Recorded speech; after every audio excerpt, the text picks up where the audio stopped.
The party was my idea.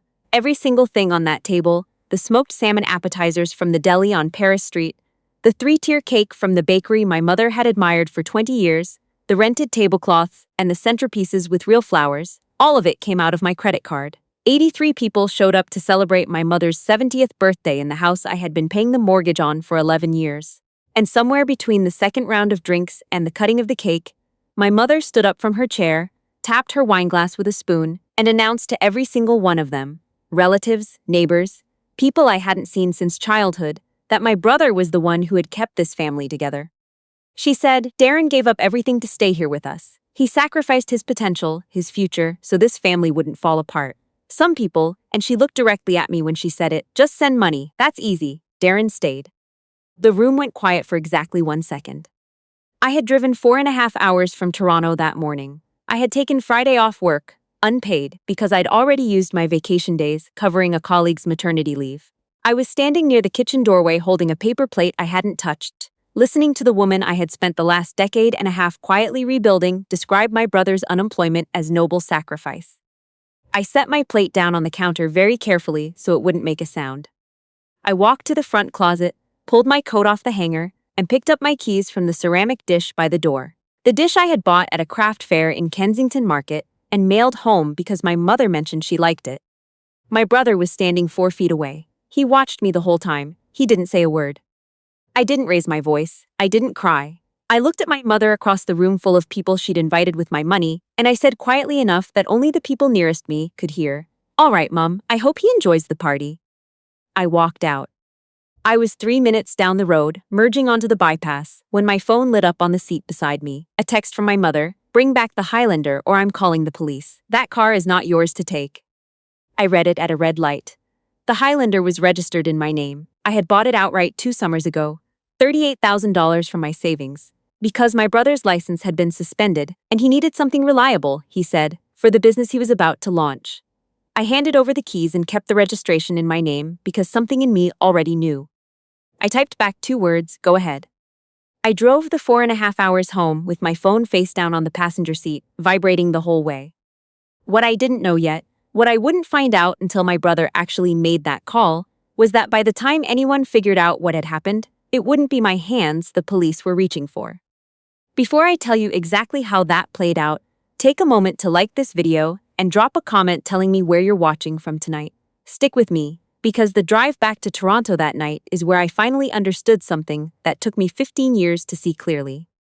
I am a nurse practitioner. I have been working in healthcare in Ontario for 14 years, the last 9 at a hospital in the East End of Toronto, running a primary care clinic attached to the emergency department. I took my NP training at night while working full-time days, which meant that for 3 years I was operating on about 5 hours of sleep, eating vending machine sandwiches at 2 in the morning in a staff room, and still, transferring $2,200 a month into my mother's account for the mortgage on the family home in Sudbury. My father died when I was 24. He had worked at the smelter for 31 years and left behind a house with 11 years left on the mortgage and a life insurance payout that covered the funeral and not much else.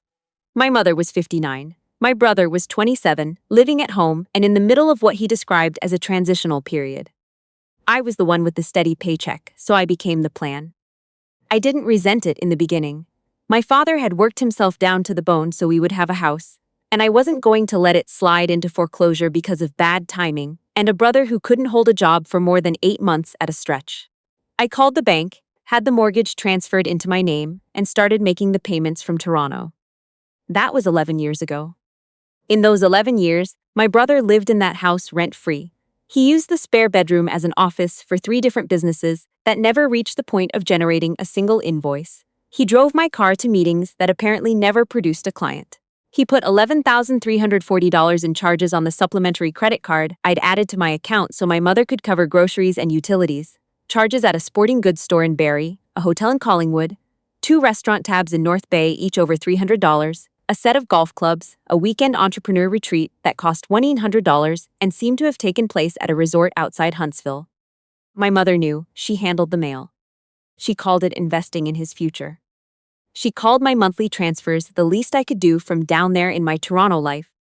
I gripped the steering wheel going north on the 400, the dark farmland opening up on both sides, and I let myself finally look at the things I had refused to look at directly for years.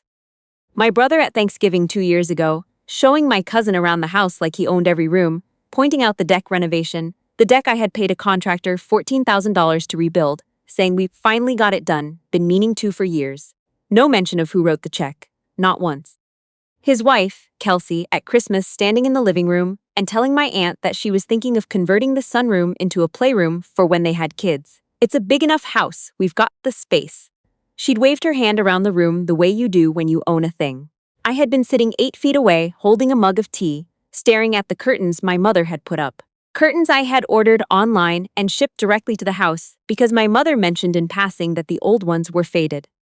I said nothing, both times. I just let it join the long list of things I didn't say, the pile of moments where I smiled or changed the subject or told myself it wasn't worth the argument.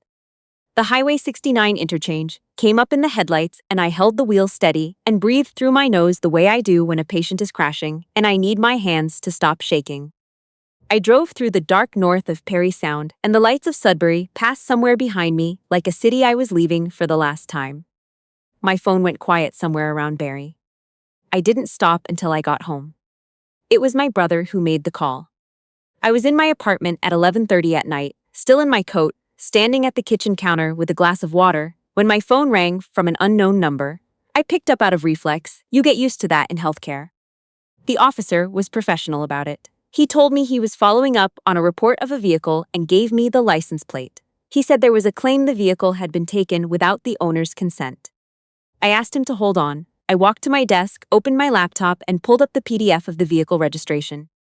I told him my name. I told him I was the sole registered owner of the vehicle and had been since the date of purchase. I told him I had the original bill of sale, the registration, the insurance documents, and the financing records, all in my name, and that I could email them to the detachment right now if he gave me the address. He gave me the address. I sent the files. There was a long pause on the line.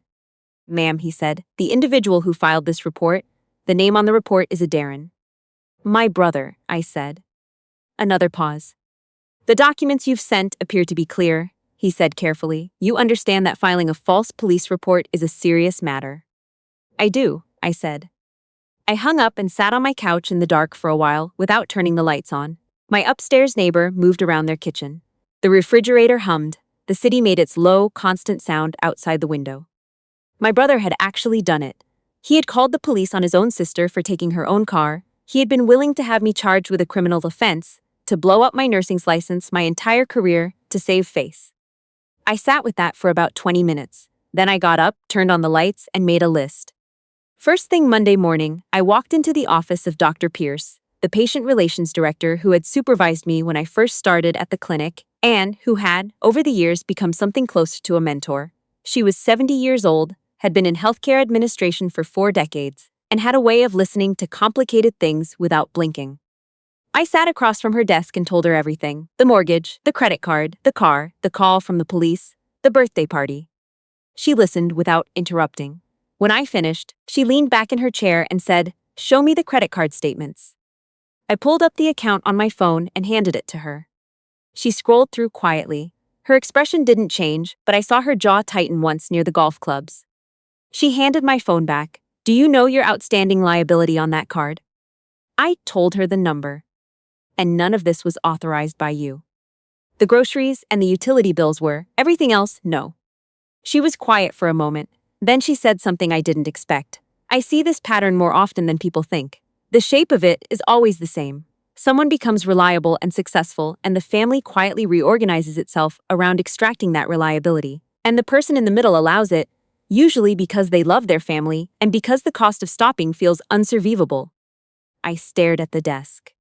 "How long have you been afraid," she said, "that if you stopped paying, you'd stop being their daughter?"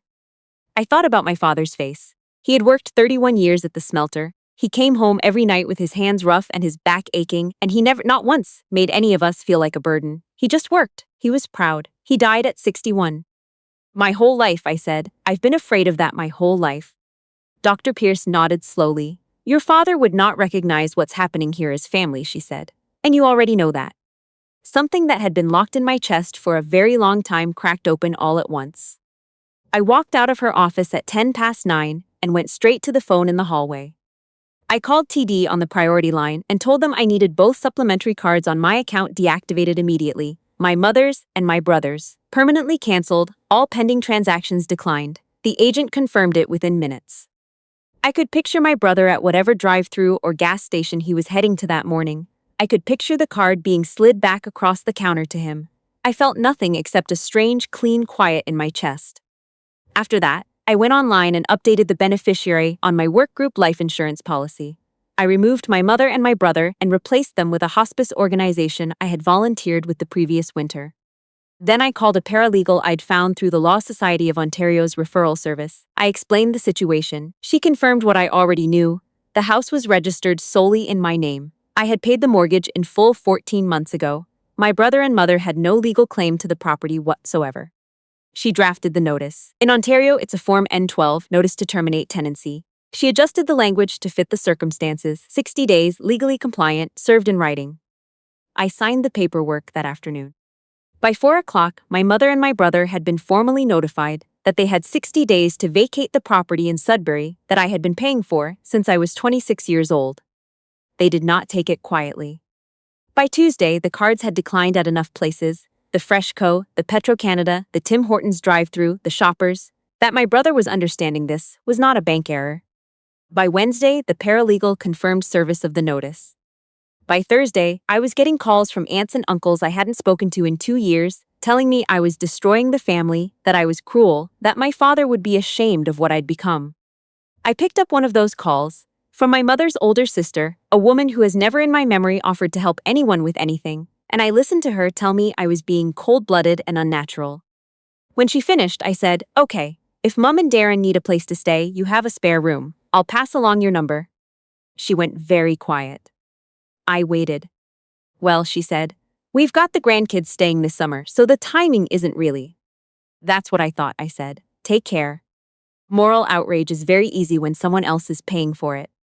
Kelsey called my cell on Thursday night. She was crying before she finished saying hello. She told me she'd had no idea how bad my brother's finances were, that he'd always said the money was coming, that things were almost ready to take off, that she'd trusted him. I sat on my bed and listened to her cry for about 40 seconds. Then I ended the call without saying a word. Her tears were real, I think, but they were grief for a life she'd assumed was solid, not remorse for the years she'd spent waving her hand around a house she'd never paid a cent toward. The difference matters. It was a Saturday, 3 weeks after the birthday party, when they drove up from Sudbury. I don't know how they got my building's address. I had never given it to them directly. The buzzer rang at 7:30 in the evening, and when I answered it through the intercom, it was my mother's voice. I went down. They were standing outside my building's front entrance. My mother was wearing her good coat, but her hair was limp, like she hadn't been sleeping. My brother had on a jacket I didn't recognize, cheaper than his usual things, and his face looked like it had aged 5 years since the birthday party. There was no performance this time. My mother didn't shout or grab my arm. She just looked at me with an exhaustion that was real and said, "We have nowhere to go." My brother didn't say anything for a long moment. He was looking at the concrete step. Then he sort of folded, sat down on the step, put his head in his hands, and for a long time the only sounds were the street noise and his breathing. When he finally spoke, his voice was completely flat. "I spent my whole life thinking if I just positioned things right," he said. "If I looked the part long enough, it would become real. I'd look at you, at what you'd built, and I'd tell myself I was just a different kind of successful, the kind that takes longer to see." He let out a long breath. "You know what nobody tells you? The part that takes longer to see is just nothing. It's just nothing." I stood there in the cold looking at him. The brother I had grown up with, who had taught me to skate on the outdoor rink behind the school, who had made me laugh until I cried at our father's kitchen table, was sitting on a concrete step in front of my building, 41 years old, with nowhere to sleep and no money. I wanted to write a check. I felt the pull of it so physically it was almost gravitational. I had spent my whole adult life doing exactly that, writing the check, making the problem go away, buying a few more months of something that felt like peace. I didn't. I stood there until the pull passed. Then I said, "I'll pay one thing. One. Whatever the most urgent debt is, the one that affects you and the kids directly, not the business nonsense. Tell the paralegal, she'll contact me." My mother started to say something. I raised one hand. She stopped. "But here's what has to happen," I said. Darren, you need to find real work. Trades, healthcare support warehouse, it doesn't matter. I'll help you get into an apprenticeship if you want one. But you actually have to show up. And Mum, there is subsidized seniors housing on Elm Street in Sudbury. You've been eligible for 3 years. I looked it up this week. You apply and I'll help you with the forms. That is the offer. There won't be another one. My brother looked up at me. His eyes were red. He nodded very slowly. My mother didn't say she was proud of me. She didn't apologize for what she'd said in front of 83 people at a party I paid for. She just pressed her mouth together and nodded too, and looked away at the street. I said goodnight. I went back inside. I did not go back out, no matter how long I stood in my kitchen afterward listening for the buzzer. A year is a strange kind of evidence. My brother is doing his second year of an electrical apprenticeship through the college in Sudbury. He gets up at 5:30 in the morning. He drives a 6-year-old Civic he bought with his own first 3 months of wages. His hands are different now. I noticed when I saw him at Easter, calloused in a way they never used to be. He looked tired the way honest work makes you tired, which is a different tiredness than the kind that comes from anxiously managing a lie. He didn't once mention his business plans. My mother lives in a 2-bedroom unit on Elm Street. She has learned to use the transit app. She clips coupons at the Fresh Co on Regent, and she knows to the dollar what her pension covers each month. She is quieter somehow, not smaller exactly, but the entitlement that used to come off her like a kind of weather has mostly stilled. We had Easter dinner in her unit this year. I brought a ham and a bag of potatoes and a pie I'd picked up near my apartment. She had set the table with the good plates she'd taken when she moved out. My brother and Kelsey came, and the kids ran around the small living room until someone reminded them there were neighbors below. We didn't talk about the birthday party. We didn't talk about the house or the car or the cards. We talked about the kids' hockey schedule and a show my mother had been watching and a story from my brother's job site that made both of us laugh until my eyes watered. It was small, it was quiet. It was the first family dinner I've had in my adult life where I wasn't bracing for the part where someone needed something from me. I drove home on the 400 with the radio off, watching the pines close in on both sides of the highway in the dark, and I thought about my father. About the way he used to sit at the kitchen table after his shift with his coffee, just quiet, just present, just there. He was never owed anything. He never extracted anything from anyone. He just showed up every single day and did what needed doing, and he was proud, and he died at 61 with rough hands and a clear conscience. I had spent 15 years trying to purchase my way into the version of family he had given us without asking for a single cent in return. The thing I finally understood, somewhere north of Barrie with the high beams cutting a narrow corridor through the dark, you cannot buy love that isn't freely given. You can only stop paying for the counterfeit version and wait to see what's left. What was left, it turned out, was just enough to build something real. If this story gave you the courage to finally draw a line of your own, take a second to like this video and subscribe. I want to keep making content that actually means something. And tell me in the comments, what is the hardest boundary you have ever had to hold with someone you love?